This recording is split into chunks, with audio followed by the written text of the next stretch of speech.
Yeah yeah actually మేము big TV నుంచి అండి. బిగ్ టీవీయా? బిఐజీయా? B I G big TV. నేను ఒకసారి నాకున్న సందేహాలు నేను మిమ్మల్ని ఒకసారి అడగొచ్చా? ఏంటండి?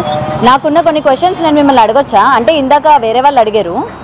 డెఫినెట్ గా అడగొచ్చు మేడం, నేను అన్నిటికీ ఆన్సర్ చెప్పడానికి రెడీగా ఉన్నా. ఎందుకంటే ఇక్కడ మాకు కొన్ని చూస్తుంటే ఎవరిది తప్పు ఎవరిది ఒప్పు అన్నది పక్కన పెడితే వీధిలో వాళ్ళు ఒకటి చెప్తున్నారు, ఫ్యామిలీ మెంబర్స్ ఒకటి చెప్తూ ఉన్నారు. పరిస్థితులు ఏమున్నా సరే ఈ రోజు మీరు లవ్ మ్యారేజ్ చేసుకున్న వ్యక్తి కాబట్టి కనీసం మీ కూతురు కోసమైనా మీరు ఇవాళ ఇక్కడ ఉండాలి కదా. సరే ఇదంతా ఓకేనండి, పక్కా ప్లాన్ ప్రకారం చేశారు అనుకోవచ్చు. మరి ఈ రోజు మా దగ్గరికి కొన్ని వీడియోస్ కూడా బయటకు వచ్చాయి.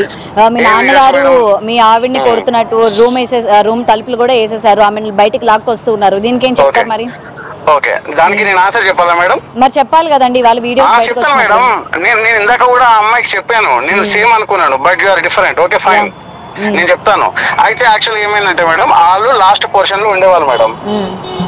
వాళ్ళు లాస్ట్ పోర్షన్ లో ఉండేవాళ్ళు. ఎవరు? మేము ఉండనిచ్చినాము.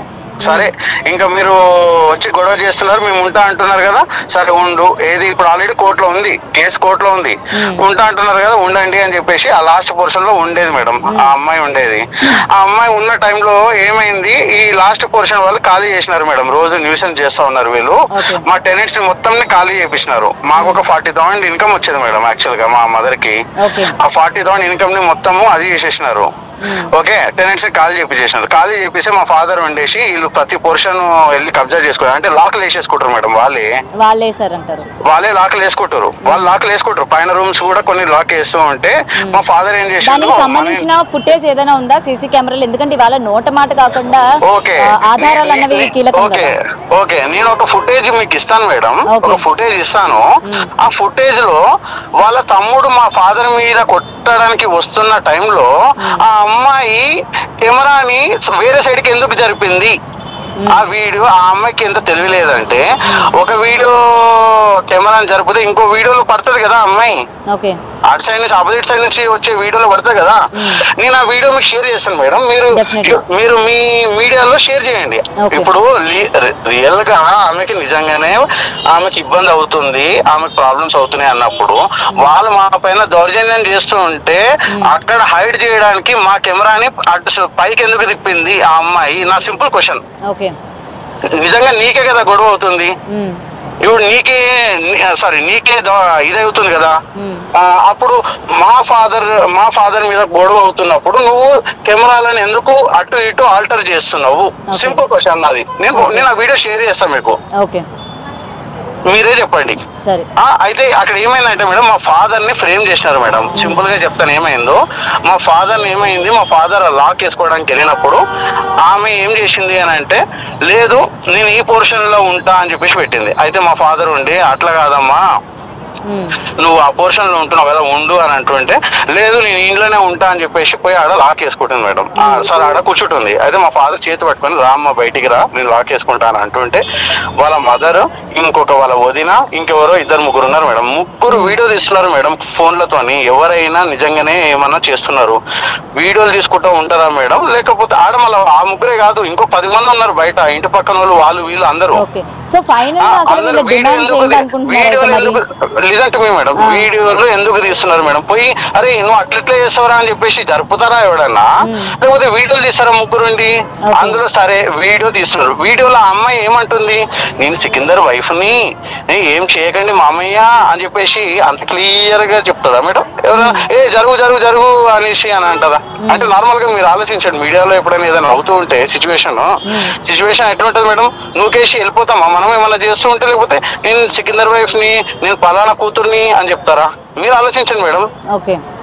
అది ఫ్రేమ్ చేసినారు మేడం మా ఫాదర్ ని. నేను క్లియర్ గా చెప్పినాము, మేము ఈవెన్ కోర్టులో కూడా ఫైట్ చేస్తాం మేడం దాని గురించి. ఒకటి చెప్పండి ఫైనల్ గా, ఇప్పుడు వాళ్ళు ఏం కోరుకుంటున్నారు మీ దగ్గర నుంచి? మేడం వాళ్ళు డబ్బులు కోరుకుంటున్నారు, దాంట్లో సగం ఆస్తి కావాలంట వాళ్ళకి. ఇప్పుడు మీకు అమ్మాయికి పెళ్లి అయినప్పుడు ఆస్తిలో ఇప్పుడు మీరు ఒక్కటి కొడుకైనప్పుడు మేడం, నాది లవ్ మ్యారేజ్, నా ఆస్తి చూసి రాలేదు, నన్ను చూసి వచ్చింది. నన్ను చూసి వచ్చినప్పుడు ఇంకా నా ఆస్తి గురించి ఇప్పుడు ఎందుకు నీ గోలా? ఇప్పుడు మా పాపకి ఎంత ఇవ్వాలనుకుంటున్నామో అంత మేము ఇస్తున్నాము, నా పాపకి ఇచ్చుకుంటున్నా. నువ్వు డాక్టర్ కదా, నువ్వేం హౌస్ వైఫ్ కాదు కదా, నీకెందుకు ప్రాబ్లము? Your A doctor. మరి అంత సంపాదించే ఆమెకి ఆస్తి అవసరం అంటారా?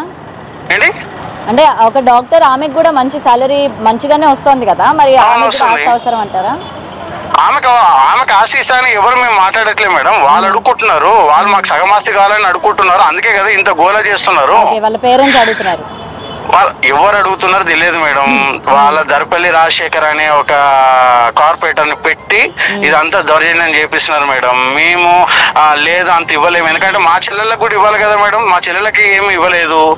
మా పేరెంట్స్ ఉండొద్దా? ఇప్పుడు ఎవరికి ఇవ్వలేదు. కావాలంటే మీరు రికార్డ్ చెక్ చేసుకోండి. మా ఫాదర్ మదర్ సంపాదించిన ఆస్తి అది. మా తాతల నుంచి వచ్చింది 2 ఎకరాలు మాకు. ఓకేనా? మా మిగతాదంతా ఇప్పుడు మా ఉన్న ఇల్లు కూడా మా మదర్ది.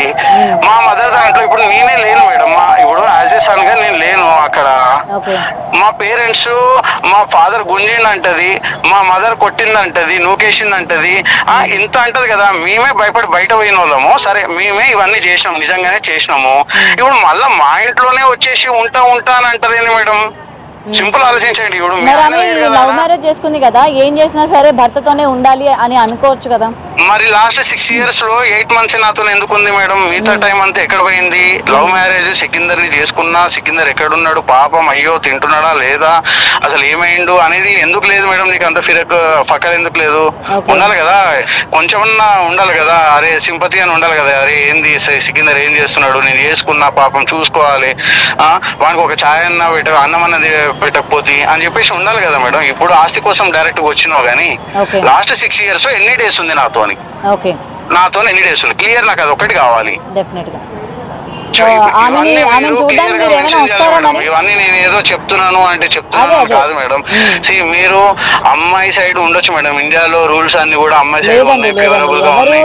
కానీ ఒక అబ్బాయి సైడ్ నుంచి కూడా ఆలోచించండి మేడం. ఇప్పుడు నేను మా పేరెంట్స్ ని కొట్టించిన నిన్నటువంటి ఎంత గిల్ట్ లో చచ్చిపోతున్నా అంటే అంత గిల్ట్ లో చచ్చిపోతున్నా మేడం. ఎందుకంటే నా వల్ల మా పేరెంట్స్ మేము చాలా సైలెంట్ గా ఉండేవాళ్ళం మేడం. కావాలంటే నా గురించి మా కాలనీలో ఎవరినైనా అడిగాను మేడం. అసలు నా గురించి మా పేరెంట్స్ గురించి అడగండి. నేను ఓపెన్ గా నేను చెప్తాను కదా మేడం. ఇంత ఓపెన్ గా నేను చెప్పాను కదా.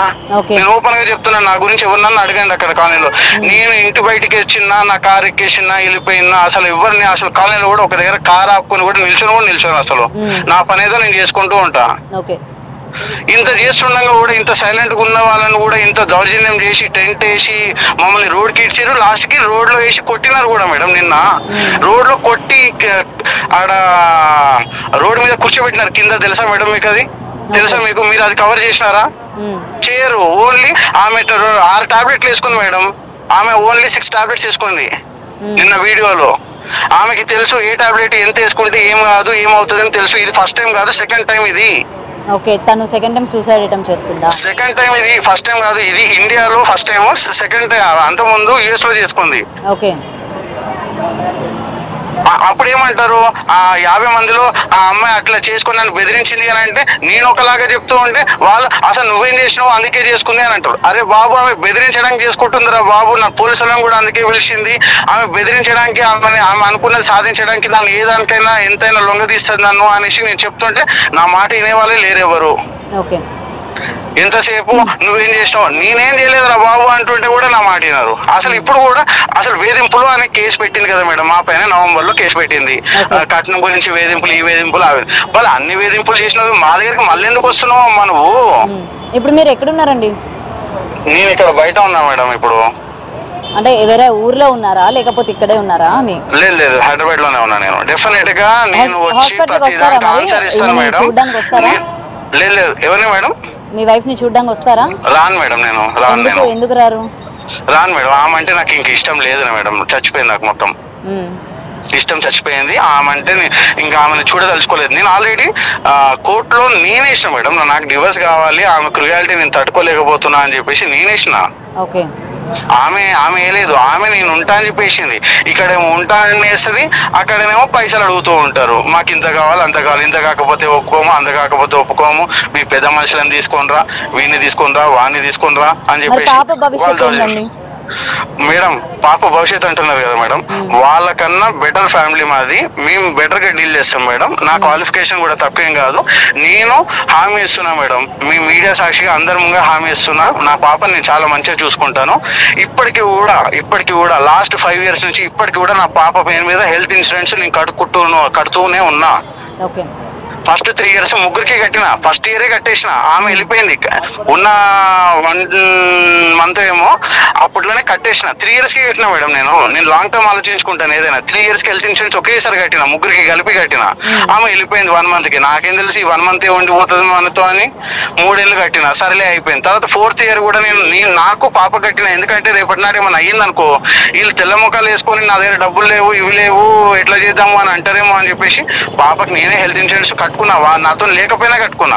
5th year ఇప్పుడు కూడా నాతో లేకపోయినా నాతో కట్టుకున్నా. నేను హెల్త్ ఇన్సూరెన్స్ కట్టుకున్నా, పాలసీ పే చేస్తున్నా పాప పేరు మీద. ఇవన్నీ నేను ఎందుకు చేస్తాను మేడం? పాప అంటే ఇష్టం లేకపోతే నేను ఎందుకు చేస్తాను? మీరు ఆలోచించండి. ఇప్పుడు నేను ఇవాళ ఈ మంత్ చేసిన, పోయిన మంత్ కట్టినా అని అంటే మీకోసం కట్టినా అంట. నేను 2021 నుంచి 2020లో నేను ఆగస్టులో వచ్చిన మేడం. అన్ని నేను సెట్ చేసుకున్న వరకు 2021 Januaryలోనో Februaryలోనో కట్టినా మేడం నేను ఇవన్నీ. నేను అప్పటి నుంచి నేను ఎందుకు కడతాను మేడం? మీరు ఒక్కసారి ఆలోచించండి. నాకు నిజంగానే ఇష్టం లేదు, ఫ్యామిలీ అంటే ఇష్టం లేదు అంటే, నేను అమెరికాలో నాకు H1 ఇంకో 3 years ఉండగానే నేను వచ్చిన మేడం. నా డాక్యుమెంట్ పెట్టమంటే పెడతాను మీకు. ఇంకేం చెప్పాలి మేడం ఇంతకన్నా? నేను చెప్పండి. వీళ్ళు ఇంత ఫ్రేమ్ చేస్తున్నారు మేడం, డబ్బుల కోసం మేడం. ఇది ఓపెన్ గా చెప్తున్నా నేను. డబ్బుల కోసం, ఆస్తి కోసము. ఎక్కడ సంపాదించాలంటే ₹1 కోటి కావాలి మేడం. ₹1 కోటి సంపాదించాలంటే ఇప్పుడు జాబ్ లో మీరు లెక్కేసుకోండి, మీకైతే ఒక 1 lakh వస్తున్నా కానీ 1 lakhలో 50,000 70,000 ఖర్చులు పోగా, 60,000 ఖర్చు, 50,000 ఖర్చులు పోగా అనుకోండి. 50,000 అల్ట్రా సేవింగ్ చేసినా కానీ, 50,000 సేవ్ చేసినా కానీ ఎన్ని డేస్ పడుతుంది ఒకసారి ఆలోచించండి మేడం. ₹1 కోటి చేయాలనంటే నియర్లీ మీకు 20 months పడుతుంది, సారీ 20 years పడుతుంది. మరి ఎట్లా చేస్తారు మేడం? ఆలోచించండి ఒక్కసారి. వాళ్ళకి ఫ్రీగా కావాలి మేడం, అన్ని ఫ్రీగా కావాలి. మా మమ్మీ డాడీ కష్టపడ్డ ఆస్తి వాళ్ళకి ఇప్పుడు ఫ్రీగా కావాలి. మొత్తము దౌర్జన్యంగా గుంజుకోవడానికి చూస్తున్నారు. It's not about she staying with me or someone else, it's about money. ఆడ ఉండి దౌర్జన్యంగా సాధించుకోవాలి అనేది వాళ్ళంతా నటన వాళ్ళది. వాళ్ళు ఇన్ని రోజులు ఎక్కడ పోయినారు? నా క్వశ్చన్ ఆన్సర్స్ కావాలి. ఇన్ని రోజులు 6 years లో 6 months. మరి మీరు అక్కడ ఎక్కడో ఉండి నా క్వశ్చన్స్ ఆన్సర్స్ కావాలంటే కుదరదు కదండి, ఇక్కడికి రావాలి కదా. నేను మీ దగ్గరకు వస్తాను మేడం, వాళ్ళ దగ్గరికి రాను. వాళ్ళకి అన్ని ఆన్సర్స్ తెలుసు మేడం. మీడియా ముందుకు వస్తా మేడం, డెఫినెట్ గా వస్తాను. నా దగ్గర అన్ని డాక్యుమెంట్స్ ఉన్నాయి. నేను కోర్టులో పెట్టిన అన్ని డాక్యుమెంట్స్ తీసుకొని వస్తాను నేను. ఓకే అండి, అన్ని చూపిద్దాం వీడియోలో. సరే సికింద్ర గారు, ఎప్పుడు కలుద్దాం మేడం? చెప్పండి. మీరు చెప్పండి, మీరు ఎప్పుడు వస్తారంటే అప్పుడే. మీది ఆఫీస్ ఎక్కడ మేడం? మాది మాదాపూర్ అండి. మాదాపూర్. ఏం ఆఫీస్ ఇది? Big TV. బిగ్ టీవీ అండి. ఒక నిమిషం, మీది లొకేషన్ చెప్పండి. Big TV. Big TV office temporary close ఉంది కదా మేడం? ఏంటండి? ప్రవాస అని కొట్టండి వస్తుంది. ఏంటి? ప్రవాస మీడియా అని కొట్టండి వచ్చేస్తుంది. ప్రవాస మీడియా బిగ్ టీవీ సేమా? ప్రవాస మీడియా LLP మాదాపూర్ అంతే. ఇది ఇప్పుడు టీవీలో బ్రాడ్కాస్ట్ అవుతుందా అండి? ఇప్పుడు నేను చెప్పిన ఇది ఎక్కడ? మీకు ఏమి డీటెయిల్స్ రావట్లేదు అండి. ఇక్కడ వెబ్సైట్ వస్తుందండి. వస్తుందా ఇప్పుడు? సరే మేడం, మీరు ప్లీజ్ టెలికాస్ట్ చేయాలి మేడం. ఇది వన్ సైడెడ్ గా చేస్తామండి. మేము వన్ సైడెడ్ గా మాట్లాడాము. అమ్మాయి వాళ్ళ వెర్షన్ విన్నాము, మీ వెర్షన్ కూడా విన్నాం కాబట్టి మీరు ఇంకా కావాలంటే మీరు కనుక్కోండి మేడం, బయట కూడా కనుక్కోండి. మా ఇంటి దగ్గర కానీ వాళ్ళ ఇంటి దగ్గర కానీ కూడా కనుక్కోండి. అదర్స్ ని, అక్కడ ఉన్న జనాలను కూడా కనుక్కోండి. వీళ్ళు ఏం చేసినారు రీసెంట్ గా.